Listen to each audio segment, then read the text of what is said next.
बोलो राधा दामोदर भगवान की जय। कार्तिक मास की जय। श्री कृष्ण का सत्यभामा से पाप पुण्य के कर्म फल का वर्णन। 25वां अध्याय। श्री कृष्ण सत्यभामा से बोले, हे प्यारी, इस प्रकार उनकी वाणी सुनकर प्रसन्न मन होकर राजा पृथु ने नारद जी को यथाविधि पूजन करके आदर पूर्वक विदा किया। इसमें माघ, कार्तिक और एकादशी ये तीनों व्रत मुझको बहुत प्यारे हैं। वनस्पतियों में तुलसी, महीनों में कार्तिक, तिथियों में एकादशी और धर्म क्षेत्र में द्वारका मुझे बहुत प्यारी है। जितेंद्रिय होकर जो इनका सेवन करता है वे मुझे इतना प्रिय होता है जितना यज्ञ आदि करने से भी नहीं होता। इन तीनों का सेवन करने वाले मनुष्यों को पापों से भय नहीं रहता। मेरे अनुग्रह से उसके सब पाप दूर हो जाते हैं। सत्यभामा बोली, हे नाथ, आपने जो कहा कि दूसरे के दिए हुए आधे पुण्य से कलह तर गई, सो यह आश्चर्य है। इस कार्तिक मास का ऐसा प्रभाव है जो आपको इतना प्रसन्न करने वाला है। जो पति से बैर करने वाली स्त्री कलह भी कार्तिक के स्नान के पुण्य प्रभाव से तर गई। हे नाथ, दूसरे का किया हुआ पुण्य उसके देने से मिल जाता है या बिना दिए मिल जाता है, सो आप मुझे कहो। श्री कृष्ण बोले, हे प्रिय, बिना दिए हुए पुण्य और पाप मनुष्य को जिस कर्म से मिलाते हैं सो तुम सुनो।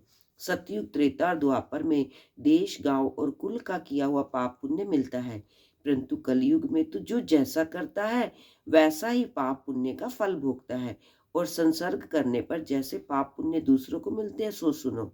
एक जगह बैठने से, विषय करने से, विवाह संबंध से, एक पात्र में खाने से मनुष्य को पाप पुण्य का आधा आधा फल प्राप्त होता है।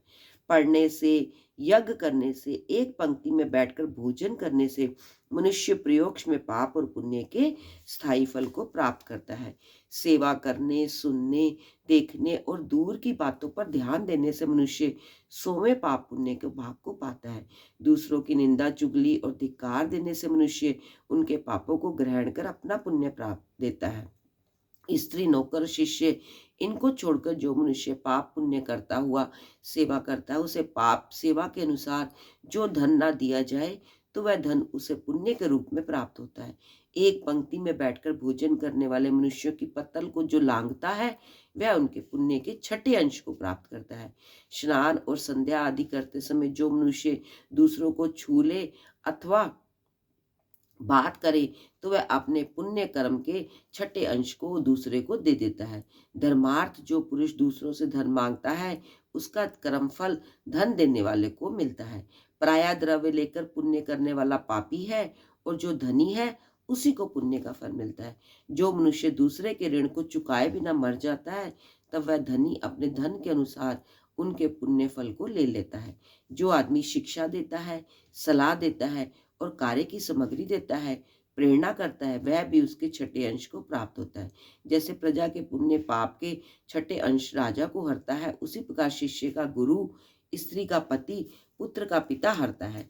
पति के अनुकूल रहने और उनके मन को प्रसन्न करने वाली स्त्री पति के पुण्य का आधा भाग ले लेती है। जो पुण्यात्मा पुरुष दूसरों के हाथ से दान करता है और करने वाला भी नौकर और पुत्र को छोड़कर छठे अंश को प्राप्त करता है। जीविका देने वाला भी खाने वाले के पुण्य के छठे अंश को पाता है। यदि बदले में वह उससे सेवा लेता है तो कुछ नहीं पाता, और सेवा ना कराए तो ऐसे बिना किए हुए इकट्ठे पुण्य भी मनुष्य को मिलते हैं। इस प्रकार कलयुग में मनुष्य को अपने किए हुए पाप पुण्य फल को भोगना पड़ता है, परंतु कलयुग में ये नियम नहीं है। पाप और पुण्य को भोगने वाला स्वयं करता ही होता है। इस विषय में एक प्राचीन इतिहास बड़ा पवित्र है, उस उग्र बुद्धि को देने वाला है, उसे भी सुनो। बोलो राधा दामोदर भगवान की जय। वृंदावन धाम की जय। गंगा मैया की जय। सब देवों की जय।